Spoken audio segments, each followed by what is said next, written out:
Hey, this is Sarah with Fully Stoked Podcast, and today I'm here with my good friend Meghan Helm. Cody's not with us today because I'm here with my good friend Meghan Helm, and so it's just me and her. All right, so my good friend Meghan does a variety of things. She is a Reiki Master, intuitive healer, a teacher of yoga, and a hypnotist. So I'm excited to get into this and hear about all the things that you do, Meghan. I recently found out that Meghan and I are the same age. I thought she was much younger than me. And I was wrong. She just looks fantastic. You're too kind. We actually probably went to high school at similar times and just to different high schools, but close. So anyway, surprised we didn't ever cross paths. Maybe we did. Probably Who did. knows? Who knows? Yes, but Meghan is with me at two of my networking groups that I go to, Union County Network of Women in Monroe. Meets weekly on Tuesday mornings at 8:30, and then also with the Ladies Network, and that meets monthly, and we also have events here and there. So we've been friends for almost a year, I think. Maybe we started in June. Maybe. July. Yeah, something like that. Yeah. So, but I did hear you speak at the Chamber of Commerce, the Women in Business. Yeah. It was out at the Ag Center, I think, 2 or 3 years ago. Oh, gosh. Maybe 3 or 4 now. Yeah. So I recognized you when you came. Yeah, I didn't know my how. first big. I didn't know her, and then you started talking. I was like, that. Yeah, that was my big first speaking thing. That was big, too. That was the first scary yes. So many women. There's probably... There was over 100. I was going to say, maybe even 2, but yeah, there was a lot of people there. Yeah. Well, you did a great job there. Yeah. I said yes before I thought about it. Well, it's probably good for business. It was awesome. It's good to get out of your comfort zone. It was so much fun. Sweet Meghan brought me some lovely gifts today. Isn't she sweet? She's so sweet. Thank you. And she was like, I didn't know if you wear gold. And I was like, look, I'm wearing gold. So it's perfect. Anyway, so I would like to just dive in. Is there anything you want to say? I mentioned all 4 of your qualifications and what you do. Is there anything else you want to say about what you do?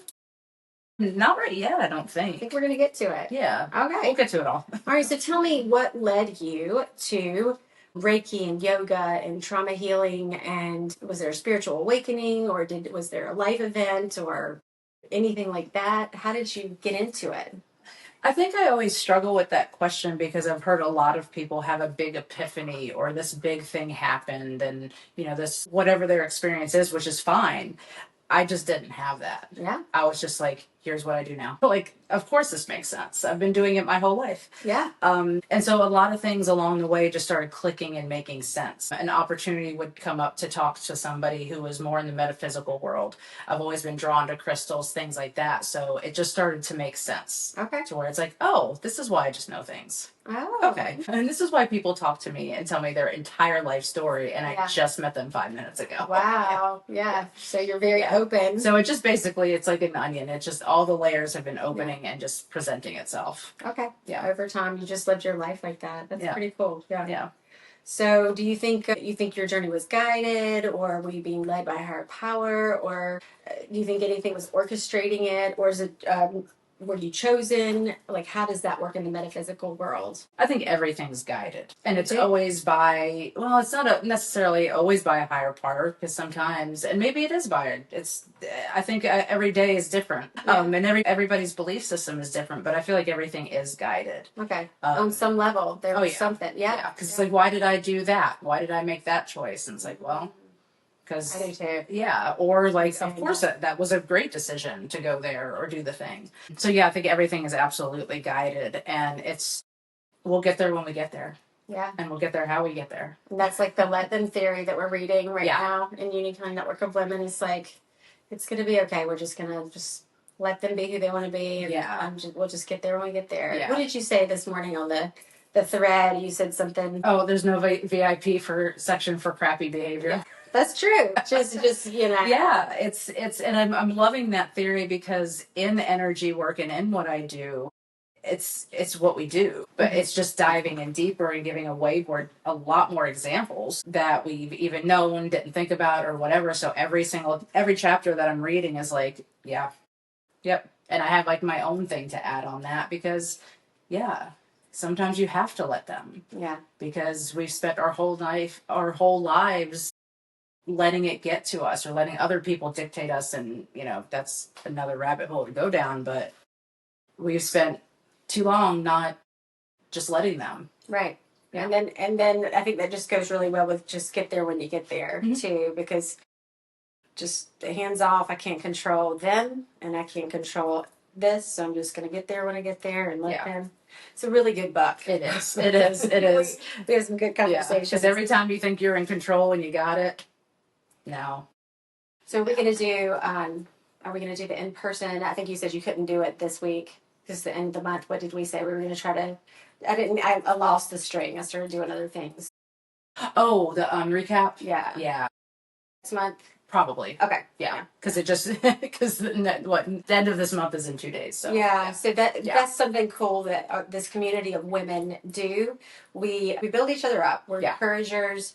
We're on social media building each other up. We're always learning and having guest speakers who teach all of us something for our business. And we also get together. You know, as an adult, I find it. I guess I don't find it difficult to make friends with people, but I'm so busy with my children and my family and my work that it's hard to like intentionally make friends outside of that. So it's great when you have a networking group. You see the same people every week, and they become your friends. And it's just that's easy. You guys want to go get something to eat when you talk about the 11 theories, like and it hasn't felt like work from day one. I know it is networking for business, yes, but it's probably one of the fewest groups that I've ever come into that I am excited to wake up early on Tuesday morning. Me too. Other than the fact that I have to leave my husband most Tuesday morning. Not most, every other Tuesday morning, I guess. Yeah. But when I'm in town, it's nice to go in there. So. But it's a good thing to at least go into. Exactly. So it's not like I'm leaving my husband to go to something that I just like to do, like a bad job or something. Yeah. So that's a little bit about our group and how we met and the Lethem theory, and I'll get there when I get there. So all of that. Let's see. So some other questions I prepared beforehand because I don't know that much about. Tell me about Reiki and energy healing. What is that? Or energy work is what you call it. Energy work is more of an umbrella term because there's all different types of energy work. I'll draw a picture of it for myself. There's just all different types because everything comes from energy and it's all stored in the body. So basically, however we get it out or however we work through it is up to you. Okay. It goes back to personal beliefs, rituals, all these things. There's no one thing is the right way. The Reiki itself, and I'm always terrible at the history part of things, but it came from Japan. Okay. So if you think about any time that you've hurt yourself or you think back to a time that you've hurt yourself, you automatically go to that place. That's Reiki. So Reiki itself does use symbols that kind of like keys unlocking a door. Like, okay, I want to work on harmony. I want to work on ancestral confidence, all different types of things. So it's like you have kind of these things that you all put together and you're just unlocking doors to specific energy to come through. Wait, you said harmony, ancestral. What's another example? Did you say trauma? Trauma, yeah. It depends on also to kind of where we're working at in body, which we'll get to. Okay, and I want to talk about that ancestral thing later, but it might come up. We can talk about it later. Yeah. I just like to talk. Yeah. But so depending on what we're working on, and there's also grounding and just generally clearing out. And then, of course, stress and anxiety. And so Reiki it's an unseen energy, but it does come from source through me to you. Okay. And I use my hands to do that. And so it does use light touch, or it doesn't use touch at all. Right. It does not matter. Reiki is strong, it is powerful, it is gentle, it is loving. Okay. Will never do anything that you don't want it to do. So I always tell clients, if you have blocks inside that you're ready and willing to get rid of, it's going to go through them and it's going to help you heal and release those. If you're not ready yet, it's just going to be like, oh, no problem. We'll go over here and work on this. Right. You're always in control. Really, in any type of healing work, you're always in control. Healing work. Okay. Is that energy work? Same thing? Yeah. Healing work and energy work. Okay. So when I went, my sister lived in Reno, Nevada for several years, and my mom and I took a trip out. We were going to go to the spot because they have, was it the biggest little city or littlest big city or something you've ever been to? Something like that. Yeah. It's a tiny little town. Yeah. Like, it's smaller than Monroe. I think I don't know, it's tiny, but it's like a big city with all the casinos. Yeah, yeah. So we were like, let's go to the spa because it'll be cheap to go to the casino. Yeah. Well, we couldn't get an appointment, so we found a spa that had Reiki. So very cool. So it was like 2 physical massages and 1 Reiki massage. I was like, I'll do the Reiki. That's fine. I've never done it before. Yeah. But I was like, I kept looking at him like, when are you going to touch me? What are you doing? He was not touching me though. I didn't understand what it was, I guess. Yeah. I was like, that was the lamest massage ever. I need to work out that knot back there. That's my only experience with Reiki. Yeah. And I love hearing everybody's experiences with it, because sometimes it is like that. I didn't know what it was doing. Yeah, exactly. I think thought I did. Yeah, I probably should have explained it a little bit. Yeah. And so it's just basically from head to toe. And so there is light touch, but then there's also hovering over. Mm-hmm. There's also distance sessions to where we can hop on a Zoom call or get on the phone. You're in Asheville, I'm here. Yeah. You're like, I need some stress relief right now. Oh, wow. And we do it that way. So it's whether it's a connection or you can see it as a bridge of light. Okay. Bridge of light. So you're kind of the middleman. Yeah. From source to the person. You're a guide too. Yeah. Oh, okay. I like it. So you're like a guide. Yeah, and I get I get messages all over the place. So you get messages. What does that mean? Sometimes I'll hear things. Sometimes most times I'll just know. Sometimes I'll hear things. It's just kind of like, go to the feet or needs grounding. I do remember one time in a session to where I don't remember what they were working through, and it doesn't matter, but I heard very loud and firmly, just stand back and let her be. I was like, okay. So I just waited for a moment. Working through something heavy, I guess. Yeah. And I was just like, all right. And I waited, and then went back in and we're good. So you're a very compassionate person, though, is what I've sensed that about you from the beginning. You just have a lot of compassion. You just want to help I try. Help people and heal people. I think our conversation yesterday at the second meeting, we were at 1 Tuesday a month. We have 2 meetings that are on the same day, and so we had that one yesterday. And it was a really good conversation. I think the women there all have different backgrounds and employers and job types, and most of them maybe own their own business or are in business for themselves. But we were talking about boundaries again, right? Mm-hmm. Weren't we? Yeah. And you said so many good things.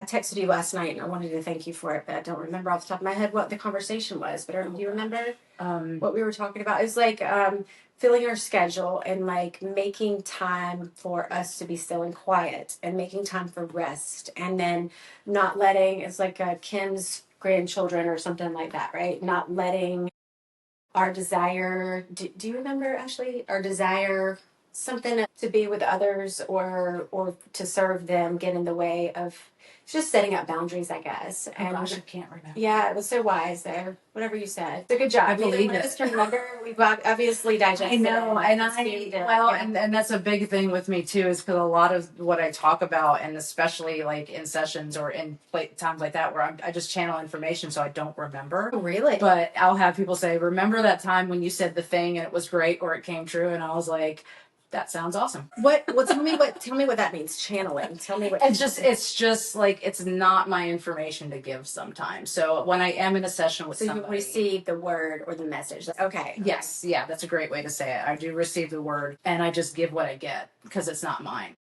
And so if I'm giving you information that is only your information, I don't need to hold on to it. Yeah. I don't need to remember it. It's just not mine. But you also have to be willing. You have to be a compassionate. You have to be a willing, compassionate person. So if somebody wanted to do this, they would have to be a willing participant and a compassionate person who cares about others. I'm sure there's probably people out there who just do it for money, but it doesn't seem like a good occupation if you're not kind.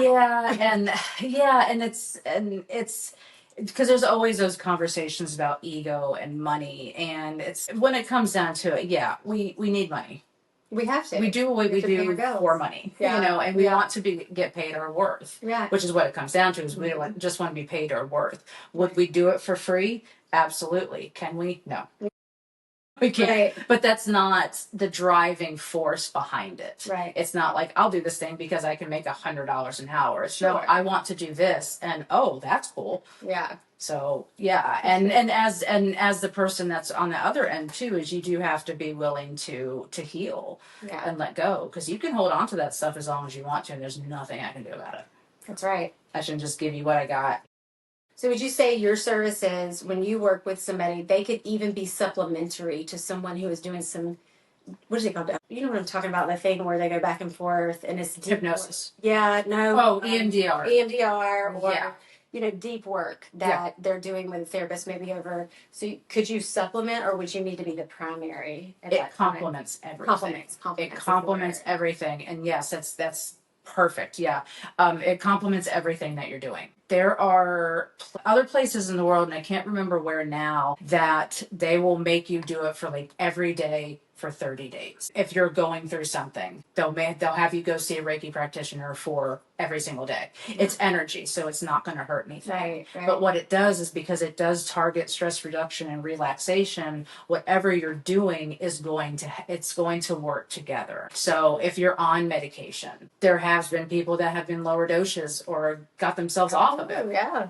Obviously, I would never tell you to do that. That's between you and your doctor, obviously. But because you're allowing your body to come back into that state of that initial healing, and how we're all meant to heal ourselves. Cavemen didn't have, so we heal ourselves, but along the way, many things have gotten in the way of that. Yep. So if you're on medication, it helps it work. If you're in talk therapy, you can get that energy through to help you talk a little bit more and share. If you're working out, you feel a little bit more relaxed, and you can focus on what it is that you're doing. Yeah. So yeah, it's complementary to everything. Okay. Yeah. That's all very interesting. I mean, I did a lot of yoga, as you know, and for many years, and it was helpful on many levels. So it was not just the physical. I like to do the hot yoga because I would get completely physically exhausted, but I really like that. I've always liked to work out so hard that I almost get sick, because after that, you almost get like a euphoric relaxation because you're so exhausted. So that's sort of addictive. But then after I did yoga for years and years, it became more than just a physical thing. And so I think that I can see how all of it could work together, taking care of yourself physically and going to therapy, and then also your energy work. And then tell me about the hypnotism. Is that just a way to calm yourself, or how does that work? If that tends to be more specific. So you can use it if you're very high anxiety or high stress. We can use hypnosis for that. It's really great so to go back for just a second, there are basically 3 parts in your brain. The critical thinking part, which is the easy part. It's here's what we have to do to get from point A to point B as easily as possible. It doesn't matter. Okay. It's like it's part of our autopilot. It's part of, I have to do this to do this. Then you have the subconscious brain, which has all the good stuff. I know I should be eating better, but so you already know. And that's the beauty of all this. We already have inside of us, and we know what we want to do and how to do it. But I know I need to get up early in the morning, but I'm really tired. Mm-hmm. And the brain's like, you know what? You need to go to sleep. You need to sleep in, because that's going to be too hard, and that might hurt us, and we don't want to be hurt, do we? And you're like, no, we don't. Sorry, I have a lot of conversations in my head. But yeah. Wait, which one is that? The bodyguard is. So the bodyguard is basically saying, no, you're right. Like, okay, bodyguard. Yeah. And so that's the inside level. Okay. So yeah. And so when we use hypnotism, it's guided meditation. Mm-hmm. And so in one way, I'm kind of always doing it, especially like in my yoga classes and stuff like that. Mm-hmm. And we all get hypnotized like at least 8 to 10 times per day. Really? We don't even realize it. Oh yeah. Wow. When you're going down the highway, and all the delineators and all the reflections or posts and stuff on the highway that are evenly spaced, and very bright, and start messing you up. That's a form of hypnotism. It gets you into the trance. When you get to somewhere and you don't necessarily know how you got there, and you're like, oh, how did I get to here? I didn't realize that's the story yet. You got put into a trance. Yep. Yeah. I've done that. Yeah, you're right. We all have. Autopilot. Yeah, it's like I'm just getting there. Yeah. And you're like, oh, okay. Here we are. So with hypnotism, we go into, I facilitate a guided meditation and then a more guided meditation. And then Like just, deeper. yeah. So putting you into a trance to where you're awake and aware the whole time. Well, there's never any lack of control, but you also want to not fight yourself. Okay. You know, so when you get into that very super deep relaxed state, it's not like you'll listen to anything because your body and your brain still knows what's right for you. So like with for entertainment purposes, somebody would be like, or stage hypnosis. I was literally going to ask you about that. Yeah. So it's real? like, it's real. Oh, it's absolutely real. I just don't do that. Okay. Some people can do that. Okay. Oh yeah, absolutely. Absolutely. I only use it for therapeutic. Okay. Okay. But yeah, so it's like, I believe it. Yeah. Oh yeah. It's a trip. It's really true. Yeah. And so I could tell you, like, every time that you see the color red, you're going to bark like a dog. But your body and brain are like, no, that doesn't, I wouldn't do that. Like, why would I want to do that? Now, some people are very susceptible and they're like, it's almost like that people pleasing is like, yeah, sure, let's do that. But what I do is once I get you into that state and we start working on suggestions that you've already given me, so it's using your own words against you, I could tell you that, like, say if we're working on confidence, once you're in that deep, relaxed state, I start giving you suggestions. Again, using your own words, you know, and then I could say that every time that you see the color red, you stand up a little taller and you feel more confident every time. I love it. And you will, because your brain is like, yeah, that's awesome. I want to do that. But you have to be, people have to trust you. Yeah. To be, they have to be vulnerable with you. Yeah. They have to allow you in order for you to really help them. They have to be willing. Yes. Yeah. And that's always the first question. Are you willing to heal? Oh, that's good. Yeah. So you probably do you get a lot of people with like borderline personality disorder who just, I'm talking like severe trauma that maybe, it seems like they want to heal and they really want to heal, but maybe not everything has worked for them. Maybe talk therapy hasn't worked. Maybe medication hasn't totally worked. So you get people who've tried a lot of things maybe. I'm not saying everybody you work with has borderline personality. Yeah. I'm saying that maybe they've tried lots of things. And some people have tried all of the things. Some people have not yet and don't want to yet. Okay. So they start with you. Okay. Yeah. So sometimes they're like, I don't want to get on medication for a depression. Right. And I always, you know, I provide a safe place. So if you need to be on medication or if you need something like that, absolutely. Yeah. I would never tell you not to, but I can understand not wanting to because I've been there myself. You don't want to rely on a pill every day if you don't have to. Absolutely. We all have, yeah. But, you know, hey, sometimes if you have to get out of the crisis period, you got to do what you got to do. That's right. So I have had many clients that did not want to go on to anything, so they wanted to try this. Okay. I've had clients to where they started on it, but their intention to start it was to immediately start getting off. It's just getting over that hurdle and using Reiki sessions to help downgrade that. And that's the plan that they have in place. And then I've dealt with people that have a lot of trauma. We all have it. Yeah. You strike me as the kind of person that if someone came to your office and spent some time with you and you felt like they needed more of your time, you would probably just pour into them, even if you had another appointment coming or you needed to be somewhere.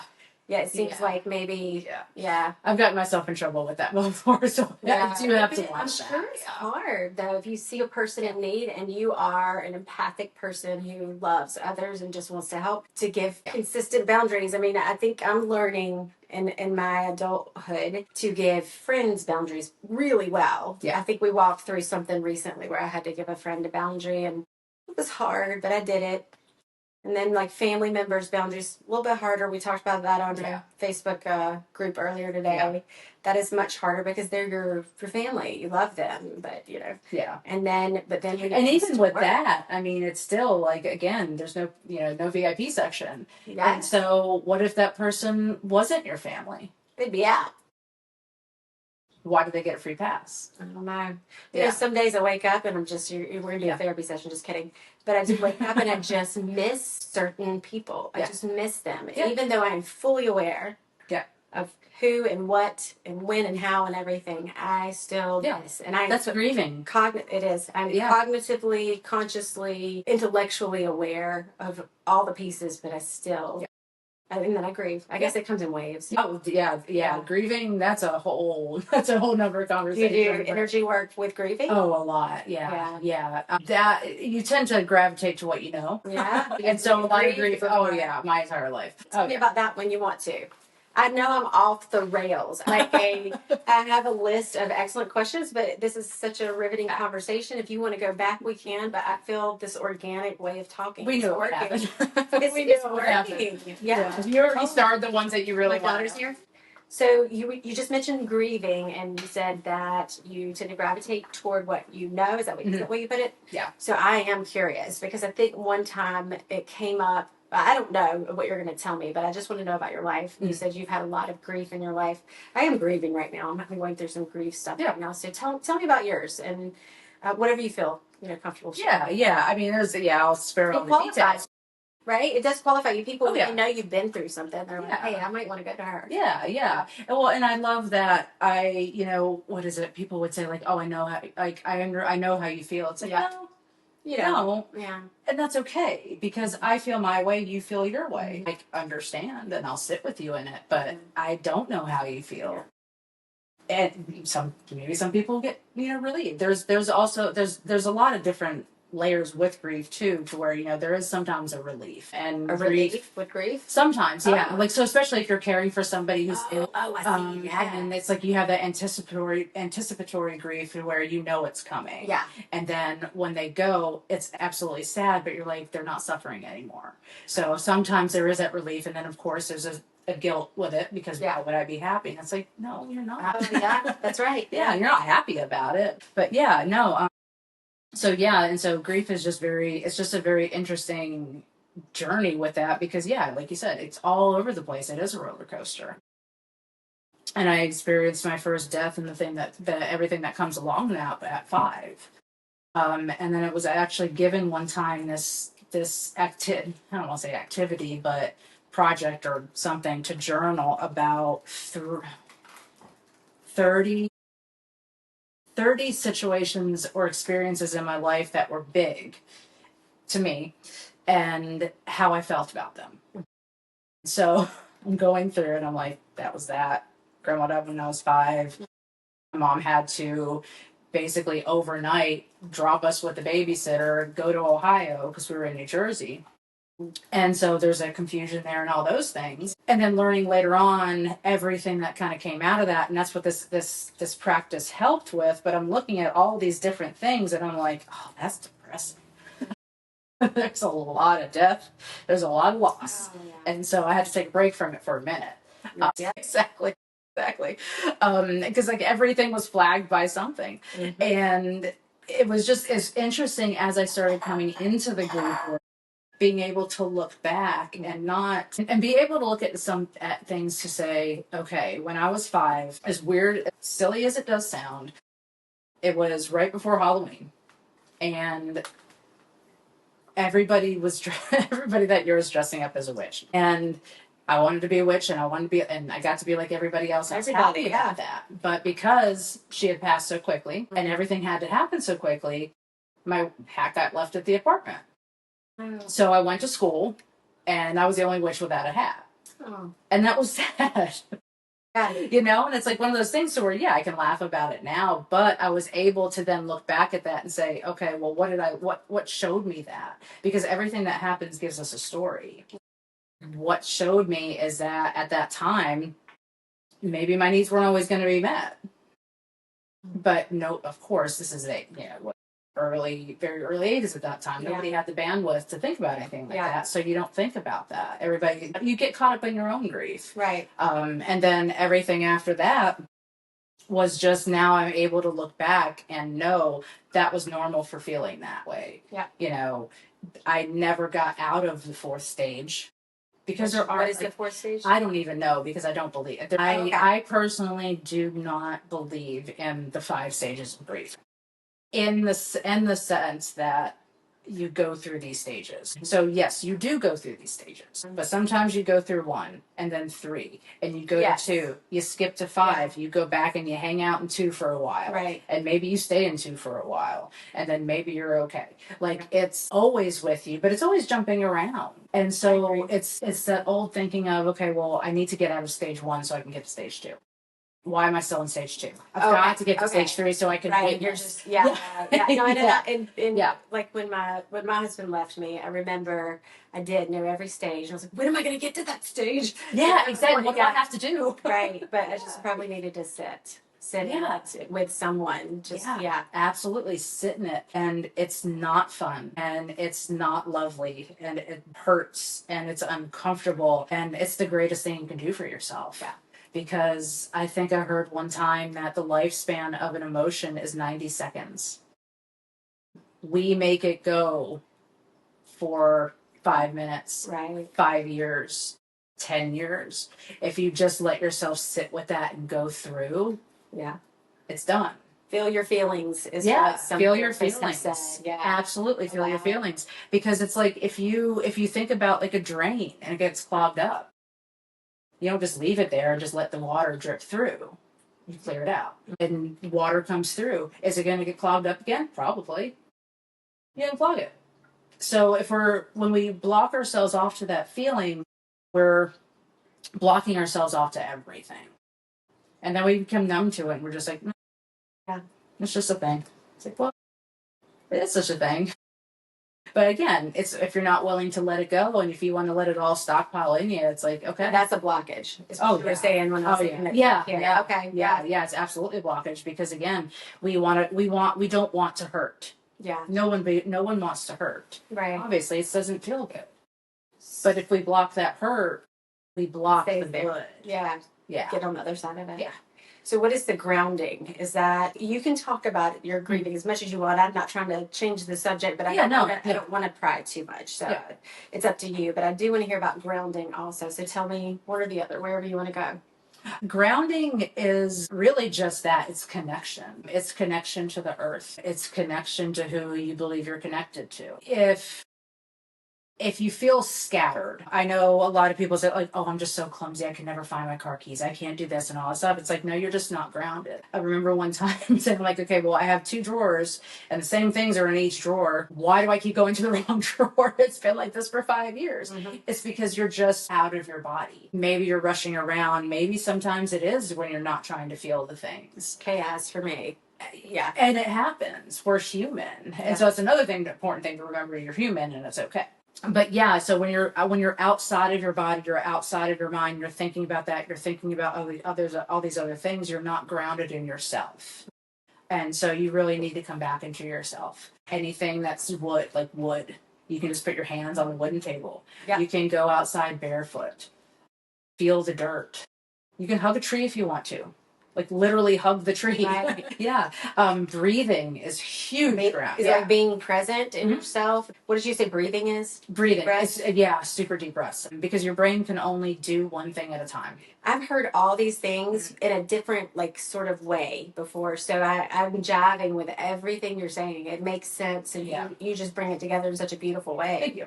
Yeah. So with grounding, the barefoot grounding, I've done it before. I think it's absolutely, what is it, a negative charge? I'm not sure. Yeah, I can't remember the specifics. Yeah, so if you touch the earth because it's charged in a negative way, it's hard for us to touch the earth because we're usually walking on with shoes or flip-flops or asphalt or whatever.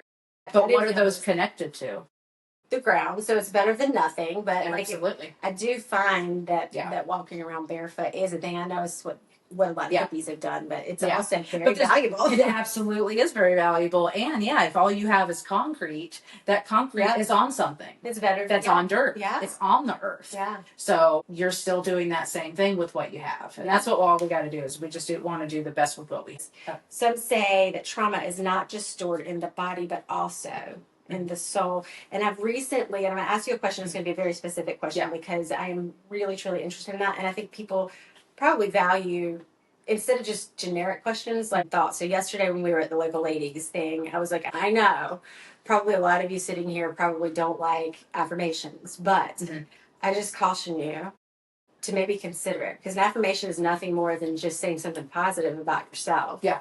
You're not it's not a chant. You're not chanting. You're not trying to meditate out and zone out and go into another, trying to astral project. You're just saying something nice about yourself. Absolutely. Or you can just leave all those bad thoughts in your head and not say anything out loud because you think it's like new age and you want to stay away from it. So I just don't think there's anything wrong with affirmations, and I do that with my kids. No, they're beautiful. And however you do them is completely up to you how you do them. It's the same thing. So if you remember, and I even have it tattooed on my arm, so I always remember. I am are the two most important words in the English language. They are. Because whatever you follow it up with is what you believe. They are. And so you want to always say something nice to yourself because it's too hard to dispel all the negative thoughts you have on yourself. So just make it easy and just say something nice. And your hair looks great today. Yes. Or, hey, you're rocking this t-shirt. And by the way, you've been looking smoking hot recently. No, thank you. I'm putting my money where my mouth is and starting to take better care of myself. Good for you. Yeah. Good for you. You can tell. You're glowing. Thank you. You look beautiful. It's a good time of life. It is. Life is good. Yeah. You look really good, and you can tell something is different, so that's good. Yeah. But I just think that saying something out loud nice about yourself, because some people are scared to do that because they think it's weird or hokey.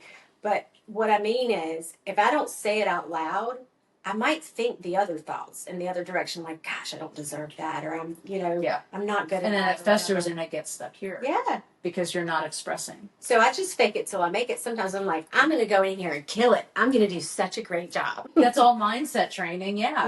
Yeah. Because if you tell yourself, oh, this is going to be the worst thing I ever do, I'm going to fail. This is terrible. It's like when we're talking about like failures. It's like, no, we're not failing. We're doing the best that we can. Yeah. We're just trying again. And then maybe it's something that, like with the 5 a.m. thing, I could try.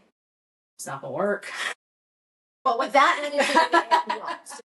Exactly. So I know, like, I'm just a little bit later in the morning. Like, I'm good for 6, and it's just knowing your strengths and weaknesses. And again, you want to set yourself up to do something good, and be like, yeah, this is a great thing that I'm doing. And you want those words to be as positive as possible. Yeah. And if you feel like they need to be a little negative, just recenter them a little bit, restructure it. I like that. Yeah. I like your loving spirit, your loving heart. You just want to help, and I can definitely tell that. So we will have you back, and I hope maybe we can do at least one more session, but hopefully 2, where we can do session we can look at the different, because I think all 3 of us have different belief systems. Yeah. But they're probably quite a few. Kind of all the same, yeah.